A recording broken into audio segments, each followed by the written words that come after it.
bouncing around a little bit today, so we're having some fun. We're talking about a lot of different topics. One of the topics we've talked about over the last couple of days is another lawsuit, a patent lawsuit in the tech space. Apple suing HTC, which is a great cell phone maker, if you're not familiar with HTC, and really trying to protect what they're doing with the iPhone. Noah Kravitz, editor-in-chief of PhoneDog.com, joins us right now to talk a little bit more about this. Noah, just explain to me the nuts and bolts of this suit. I think everybody knows about Apple. Not everybody is familiar with HTC, though. Sure, and you know, a lot of people, I think, should be, because they probably use HTC phones, they just don't know it. HTC makes a lot of Windows Mobile and now Android phones for the carriers in the US, all over the globe. Basically, Apple has, filed a suit against HTC, but really what's at stake is Google's Android operating system. A bunch of patents that Apple filed, like you said, protecting, the intellectual property of the iPhone, but pertaining to all sorts of things related to, the software, the user interface, the underlying architecture, even something as seemingly common nowadays as the little swipe to unlock thing on the home screen of the iPhone. That's one of the technologies and one of the patents that's at stake here. Right. Now, so they're saying that there's about 20 patents at stake. HTC is a Taiwanese company. I am a huge fan. My first and favorite to this day phone was an HTC Faraday phone, and I wish it would come back, but it's gone. You think Apple's actually going to win this thing? I would imagine it'll get settled out of court, like most of these cases seem to. You alluded, a few minutes ago to TiVo and the TiVo EchoStar case. Apple right now is locked in a, suit-countersuit thing with Nokia that Nokia filed a little while ago. Several years ago, RIM settled out of court over patent infringement. So most of these things, seem to go that way. I'm not a patent expert per se. The thing that's interesting, though, is to what extent will Google get involved? The suit's against HTC, but it's kind of a thin veil for the growing, turf war between Apple and Google, who, were best friends, 6 months ago? Right, exactly. Noah, you mentioned all these different players in the industry, whether it's Google, Apple, Nokia, which people don't realize has such a huge market presence outside of the United States. But these companies are relying on R&D to stay one step ahead of the competition, yet they're involved in all these lawsuits. How much does that take resources away from R&D?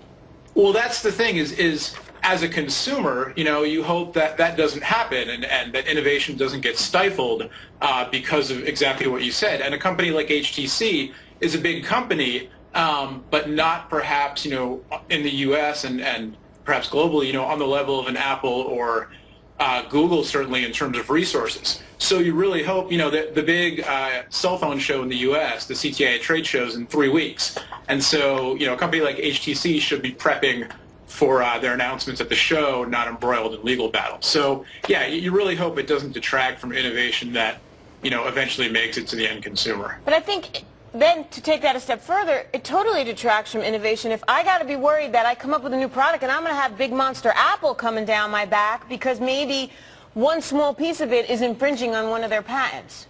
Right, and that's the thing. You can look at it from Apple's perspective. They were granted the patents, so they have the legal right to protect them, right? And that gets into something else about, are the patent and trademark processes, are they outdated in terms of software? They're good for protecting the cotton gin, but not necessarily the smartphone user interface. But then, like you said, if your, innovation in a lot of ways builds upon other people's ideas. And, when the iPhone came out, a full touchscreen smartphone wasn't so common. Now it is. And how many ways can you really unlock the home screen on a smartphone? You're going to tap, you're going to swipe. Right. So, being worried about getting sued by a pack of whoever's lawyers for that, it's not what you want your R&D folks to be doing, absolutely. Noah, I think about that movie about Apple and Microsoft, and when they finally got together, it was sort of that surreal moment with Bill Gates up on the video screen behind Steve Jobs. They were at each other's throats. At each other's throats for years, and they finally became best buddies. Are we seeing something like that similar down the road with Apple and Google, where eventually they're going to get together and do monstrous things together, or are they going to be in a clash of the Titans legal battle forever?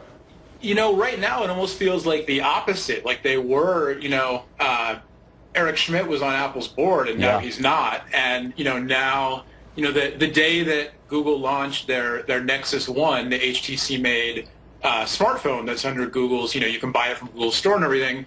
Apple issued a press release about iTunes downloads, I believe, that morning. So, you're almost seeing the other way. I would hope, I'd love to see all of them come together and just make the, a super gadget powered by unicorn dust. But, that's not the way business works, right? So, how does Palm play out in all this? Huh. Well, Palm, it's been a rough week for Palm, obviously.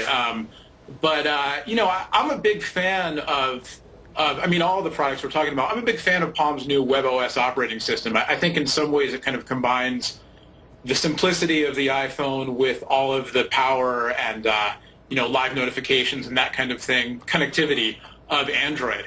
But Palm is really still trying to gain traction with their new breed of devices, the Pixie and now the Pixie Plus and the Pre Plus.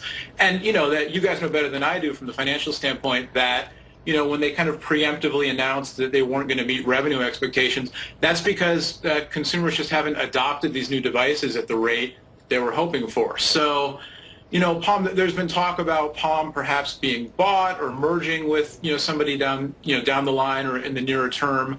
When Palm came out this week and made their statement, they referenced, I think it was $500 million in their war chest. So they're still fighting, and their software is very good. Their tech is good. It's the marketing and consumer adoption piece that they really, their time is their clock's ticking down to make a big play here. We have like 30 seconds, and you're the phone guy. What's your favorite phone on the market right now? My favorite phone on the market right now. I always say I can't give one to everybody, but I just did an online, we call them dogfights, a comparison test. iPhone 3GS, Nexus One, and the Palm Pre Plus. I picked the Nexus One as the winner out of those three. Wow. All right. Yeah. Yep. Have you always been an iPhone guy? I switch devices all the time. Yeah. I do a lot of video editing, so I've long been a Mac user. But I won't say more than that. I want to maintain my objectivity. That HTC Desire phone is delicious. Thank you, Noah. HTC makes some nice stuff. Thanks, guys. Heck yeah. HTC Thanks, does. Noah.